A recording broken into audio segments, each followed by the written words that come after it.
Di sini saya akan menjelaskan tentang identifikasi pelanggan.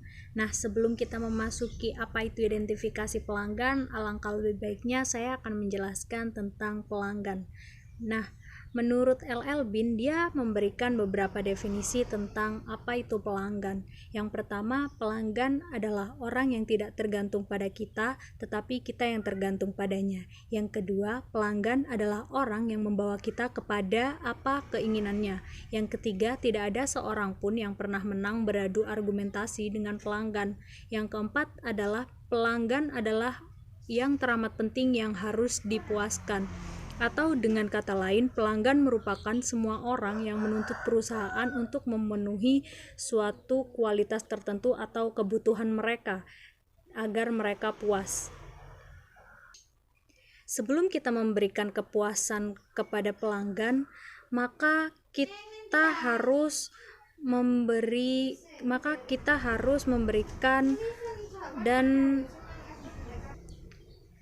sebelum kita memberikan kepuasan pelanggan, maka kita harus mengidentifikasi macam-macam pelanggan. Nah, di sini terdapat 3 macam pelanggan, yaitu pelanggan internal, pelanggan antara, dan pelanggan eksternal. Di mana pelanggan internal ini merupakan orang yang memiliki pengaruh dalam perusahaan pada performansi pekerjaan kita. Contohnya, bagian-bagian pembelian, produksi, penjualan, pembayaran, dan gaji karyawan, dan pembayaran gaji, serta rekrutmen karyawan. Nah, yang kedua adalah pelanggan antara, di mana pelanggan antara ini merupakan orang-orang yang bertindak atau berperan sebagai perantara dan bukan pemakai dari produk akhir. Contohnya adalah distributor yang mendistribusikan produk-produk dari perusahaan kepada konsumen akhir. Nah, si distributor ini adalah pelanggan antara. Yang ketiga adalah pelanggan eksternal.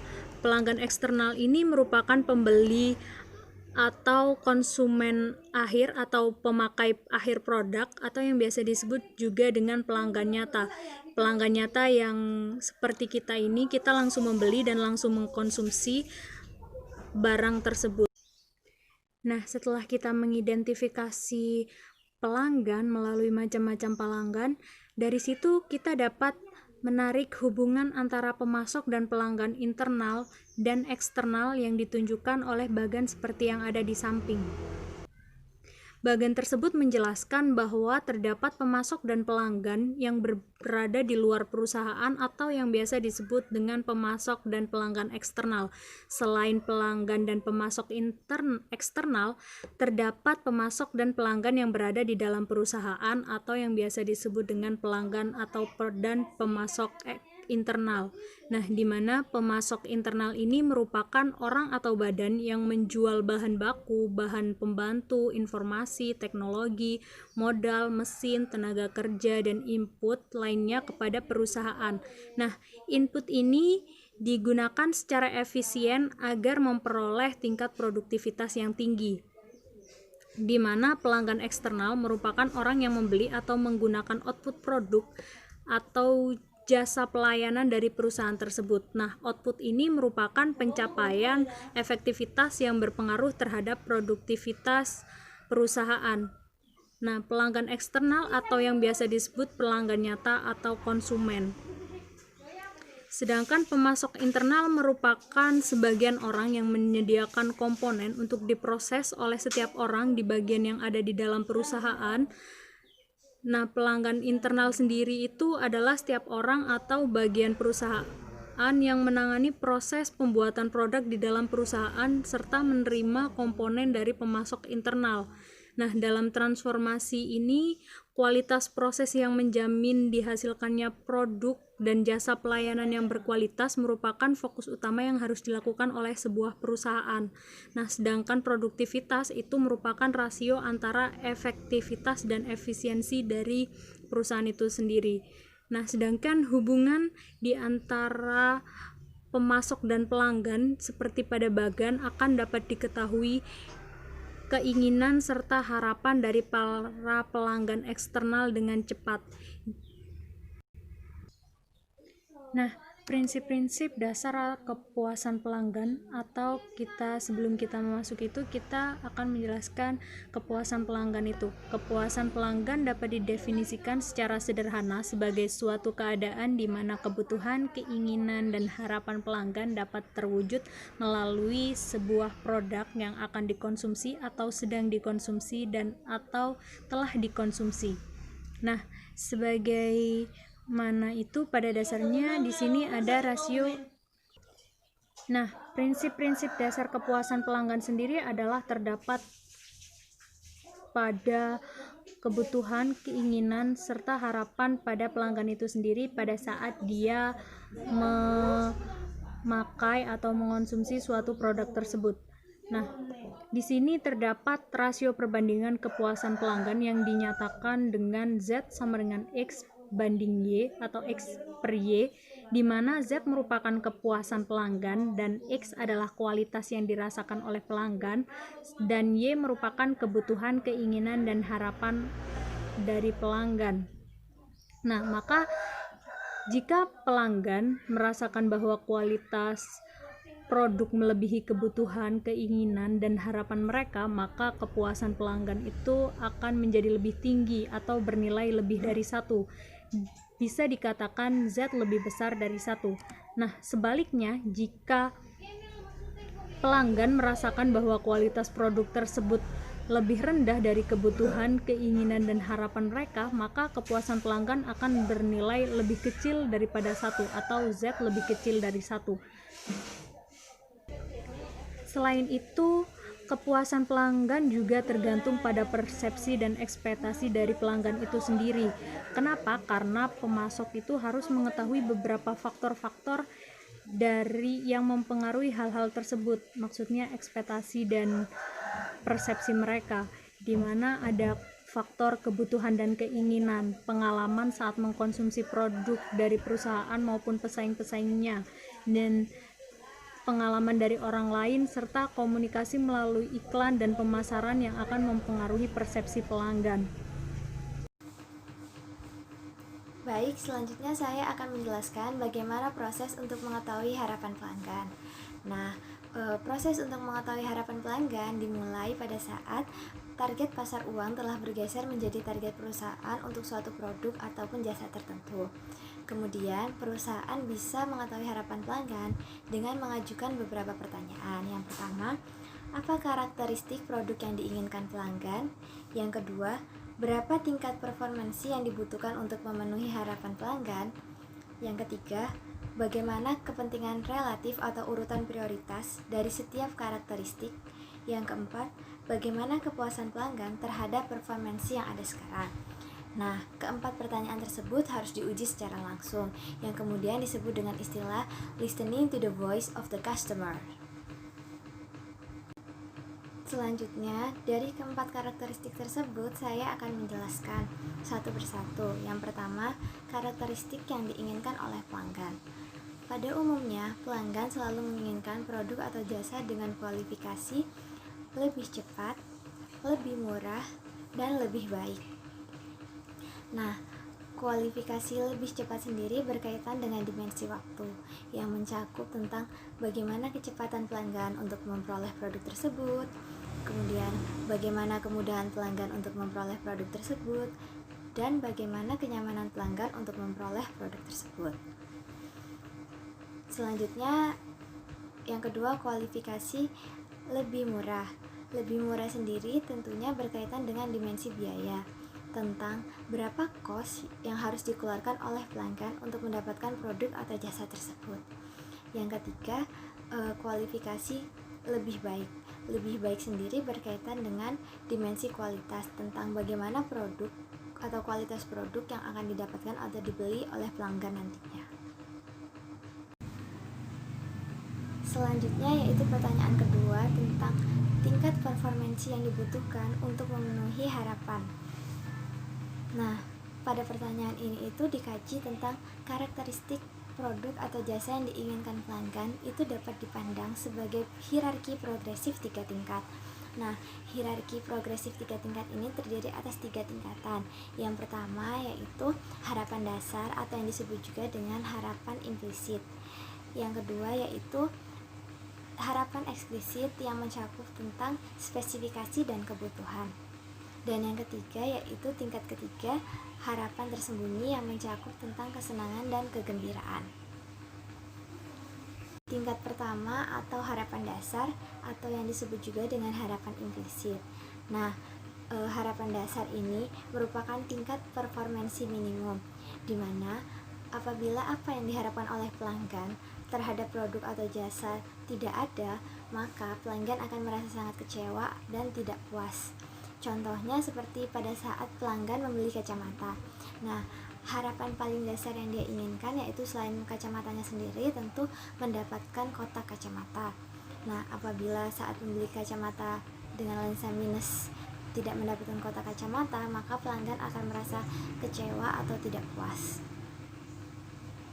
Selanjutnya tingkat kedua yaitu harapan eksplisit yang terdiri atas spesifikasi dan kebutuhan. Nah, spesifikasi dan kebutuhan pada tingkat kedua ini ciri-cirinya biasanya terdiri atas pilihan-pilihan yang tersedia untuk dipilih oleh pelanggan. Yang kedua, terjadi negosiasi atau diskusi antara pelanggan dengan perusahaan atau pihak penjual. Nah, contohnya itu pada saat membeli kacamata tadi. Nah, pada saat membeli kacamata akan tersedia pilihan lensa, yaitu ada lensa anti radiasi, lensa Blu-ray, lensa fotokromik, dan lensa blue chromik. Nah, keempat ini disebut dengan pilihan, di mana pelanggan akan memilih mana yang paling dia butuhkan atau yang diharapkan ada pada produknya. Pelanggan juga bisa mendiskusikan atau menegosiasikan lensa apa yang terbaik, misalnya spesifikasi mana yang paling cocok dengan harapan yang dia inginkan, seperti itu. Nah, dalam hierarki ketiga atau tingkat ketiga dalam hierarki progresif yaitu tentang harapan tersembunyi atau kesenangan dan kegembiraan, di mana ini merupakan tingkat performansi paling tinggi, yang apabila harapan pelanggan tersedia pada tingkatan ini, maka pelanggan akan merasa sangat senang atau produk tersebut langsung memiliki nilai tambah yang diberikan oleh pelanggan. Jadi ini lebih ke arah keistimewaan dari produk tersebut. Nah, contohnya itu pada saat tadi kita membeli kacamata, kita sudah menentukan harapan paling dasar yaitu ada kotak kacamata. Selanjutnya yaitu harapan kedua kita disediakan berbagai pilihan lensa, dan harapan ketiga ini yang kita harapkan tetapi jika tidak ada pun tidak apa-apa, tetapi jika ada akan sangat menyenangkan atau memuaskan pelanggan, yaitu contohnya seperti pada saat pembelian kacamata mendapatkan bonus tambahan lensa spray yang dapat digunakan untuk membersihkan lensa kacamata. Nah, bonus tersebut akan menambah nilai tambah dari kepuasan pelanggan dari produk yang dia harapkan tersebut. Nah, apabila ketiga harapan atau tingkatan hierarki progresif tadi digambarkan, maka akan seperti gambar di samping ini. Nah, selanjutnya yaitu pertanyaan ketiga tentang kepentingan relatif atau urutan prioritas dari setiap karakteristik. Nah, di sini membahas jika pada kenyataannya atau realitanya biasanya karakteristik kualitas, harapan yang diharapkan pelanggan dari suatu produk atau jasa, serta kepentingan relatif atau urutan prioritas itu biasanya saling bertentangan. Nah, langsung masuk pada contoh saja, yaitu contohnya pada suatu produk mobil. Nah, apa yang diharapkan pelanggan yaitu mobil dengan akselerasi cepat dan bahan bakar yang murah. Nah, sedangkan biasanya mobil dengan akselerasi cepat seperti Ferrari tersebut membutuhkan bahan bakar khusus yang tidak sedikit dan harganya tidak murah. Jadi antara cepat atau akselerasi cepat dengan bahan bakar yang hemat ini itu saling bertentangan biasanya. Nah, yang kedua itu contohnya tentang teknologi internet dengan keamanan tinggi tetapi dengan mudah akses. Nah, biasanya suatu teknologi jika sudah dengan keamanan yang tinggi itu pada kenyataannya sulit untuk diakses orang pada umumnya. Jadi kedua karakteristik ini biasanya saling bertentangan, sehingga perusahaan seharusnya bisa memilih urutan prioritas mana yang didahulukan, sehingga walaupun kepuasan atau harapan pelanggan itu belum tercapai secara maksimum, tetapi tidak sampai mengecewakan pelanggan, seperti itu. Pertanyaan terakhir yaitu pertanyaan nomor 4, yaitu kepuasan pelanggan berdasarkan performansi sekarang.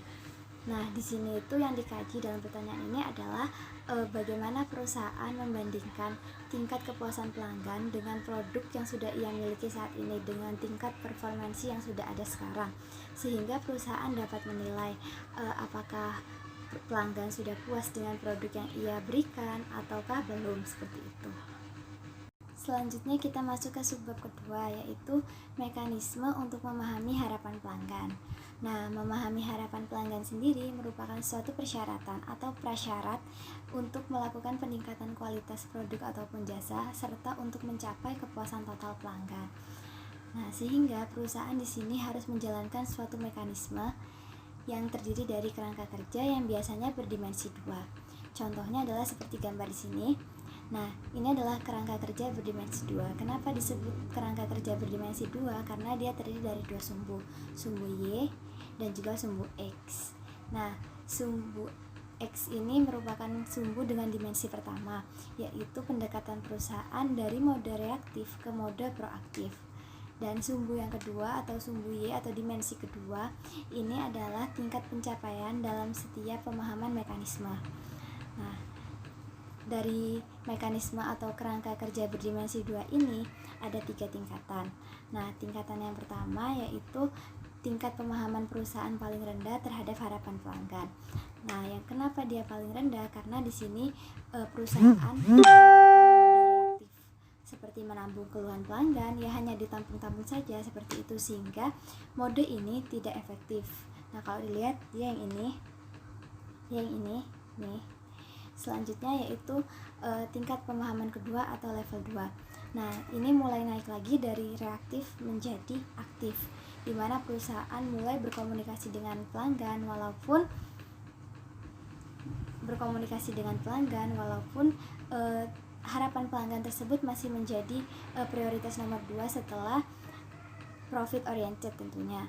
Nah, di sini contohnya itu seperti help desk atau hotlines, di mana pelanggan bisa melakukan keluh kesah, kemudian ada interaksi balik dari perusahaan, seperti itu. Nah, yang ketiga adalah tingkat pemahaman tertinggi. Tingkat pemahaman tertinggi sendiri ini yang paling atas ini. Nah, tingkat pemahaman tertinggi ini perusahaan sudah berada pada mode proaktif, di mana memang harapan pelanggan adalah tujuan utama perusahaan. Nah, jadi perusahaan itu melakukan tindak nyata atau tindak langsung yang ditujukan untuk mencapai atau mengetahui harapan pelanggan. Contohnya itu seperti melakukan survei pribadi langsung kepada pelanggan nih, personal to personal, atau survei secara massal, atau juga dengan mystery shopper, seperti itu. Nah, tujuannya apa? Tujuannya itu untuk mencapai kepuasan total dari pelanggan tersebut, seperti itu. Nah, apabila kepuasan total pelanggan dapat tercapai, maka ada beberapa manfaat yang dapat dirasakan oleh perusahaan. Yang pertama yaitu hubungan antara perusahaan dengan pelanggan itu menjadi lebih harmonis dan akan terciptanya loyalitas pelanggan terhadap perusahaan kita. Nah, yang kedua yaitu reputasi perusahaan baik di mata pelanggan karena perusahaan mampu memenuhi harapan pelanggan tersebut. Yang ketiga, terciptanya viral marketing atau WOM, di mana rekomendasi dari mulut ke mulut. Ketika pelanggan puas, maka pelanggan akan merekomendasikan produk atau jasa tersebut kepada teman terdekatnya, seperti itu. Dan yang terakhir adalah laba atau profit perusahaan akan otomatis meningkat karena jika harapan pelanggan terpenuhi, tercipta loyalitas pelanggan, terus terjadi rekomendasi dari mulut ke mulut, maka akan meningkatkan profit perusahaan itu sendiri, seperti itu.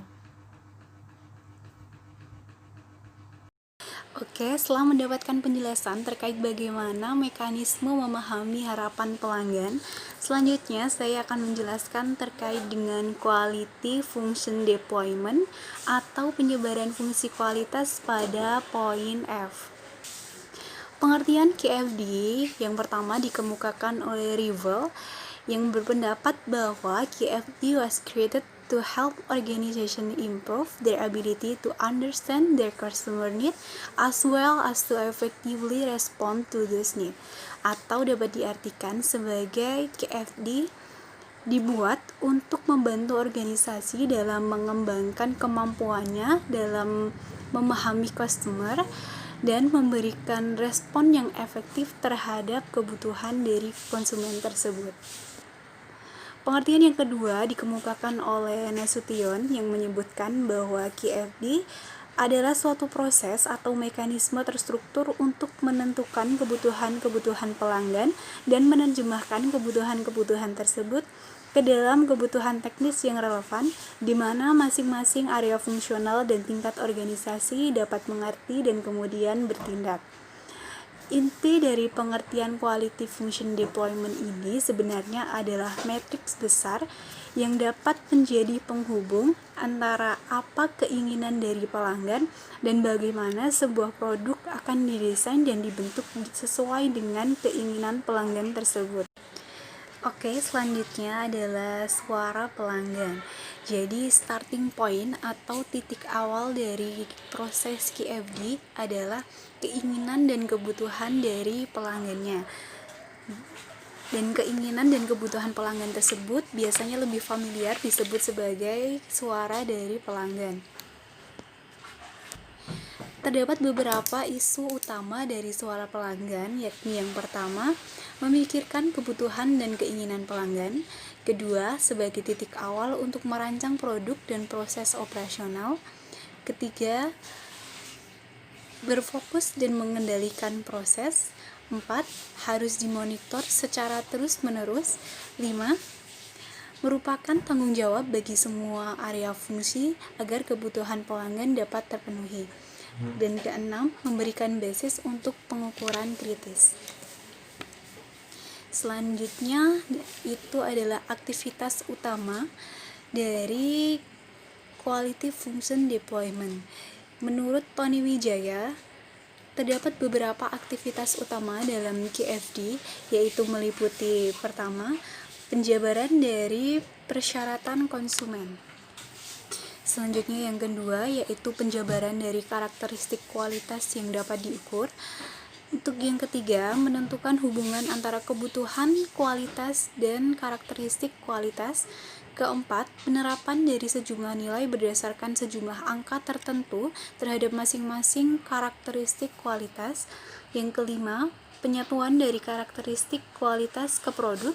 Dan keenam, perencanaan dari produksi dan pengendalian kualitas. Selanjutnya yakni struktur dari quality function deployment. Jadi struktur KFD ini lebih familiar disebut sebagai house of quality. Kenapa disebut sebagai house of quality? Karena komponen-komponen yang ada berbentuk seperti rumah yang berisikan 6 tembok atau 6 komponen yang diantaranya yakni yang pertama, masukan atau tuntutan dari pelanggan. Yang dalam komponen pertama ini, pemanufaktur akan berusaha menentukan segala persyaratan atau tuntutan dari pelanggan terkait dengan produk. Yang kedua, yakni spesifikasi terkini terhadap pemasok, di mana pemanufaktur akan berusaha untuk melakukan spesifikasi terkini terhadap produk dan meminta pemasok untuk melaksanakan hal yang serupa. Untuk yang ketiga, yaitu matriks perencanaan. Matriks perencanaan ini merupakan komponen yang digunakan untuk menerjemahkan persyaratan-persyaratan dari pelanggan ke dalam rencana-rencana untuk memenuhi atau melampaui keinginan dari pelanggan tersebut. Jadi, contoh dari komponen ini dapat berupa langkah-langkah ataupun pengambilan keputusan. Selanjutnya, yang nomor 4 adalah hubungan atau persyaratan pelanggan dikonversikan ke dalam aspek-aspek pemanufakturan. Sebagai contoh, ada pelanggan yang meminta perpanjangan umur pemakaian produk yang semula 6 bulan menjadi 1 tahun. Maka, persyaratan tersebut akan dikonversikan dalam aspek-aspek pemanufakturan. Contohnya yaitu desain, material yang digunakan, dan juga proses pemanufakturan. Komponen yang kelima yakni daftar prioritas persyaratan proses dari pemanufakturan. Dan komponen yang keenam yaitu identifikasi trade-off yang berhubungan dengan persyaratan manufaktur, yang mana artinya adalah organisasi akan mempertimbangkan apa yang terbaik berdasarkan dengan persyaratan pelanggan dan juga kemampuan pemanufaktur untuk memenuhi persyaratan-persyaratan tersebut. Selanjutnya, saya lampirkan gambar dari matriks siklus proses QFD. Jadi matriks ini masih terkait dengan pembahasan saya sebelumnya, yakni struktur QFD. Namun di sini dijelaskan bahwa setiap matriks pada proses QFD harus disesuaikan dengan bentuk-bentuk struktur rumah atau house of quality. Jadi dalam setiap satu matriks harus berisikan 6 komponen atau 6 bagian dari house of quality tadi. Dan di samping itu terdapat 6 matriks dalam siklus proses QFD ini. Jadi terdapat 6 matriks dan masing-masing harus memiliki komponen-komponen dari house of quality yang telah saya sebutkan tadi.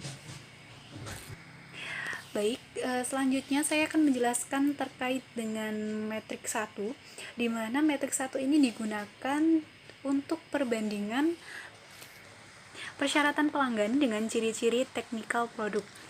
Untuk matriks 2 yakni digunakan untuk membandingkan ciri-ciri teknikal dan teknologi terapan, sedangkan matriks 3 digunakan untuk membandingkan teknologi terapan dan proses manufaktur. Untuk matriks 4 digunakan untuk membandingkan proses manufaktur dan proses pengendalian kualitas. Untuk matriks 5 digunakan untuk membandingkan proses pengendalian kualitas dan pengendalian proses statistik. Dan yang terakhir yaitu matriks 6 digunakan untuk pengendalian proses statistik dan spesifikasi produk. Selanjutnya yakni adalah poin G, metode pengukuran kepuasan pelanggan menurut Kotler.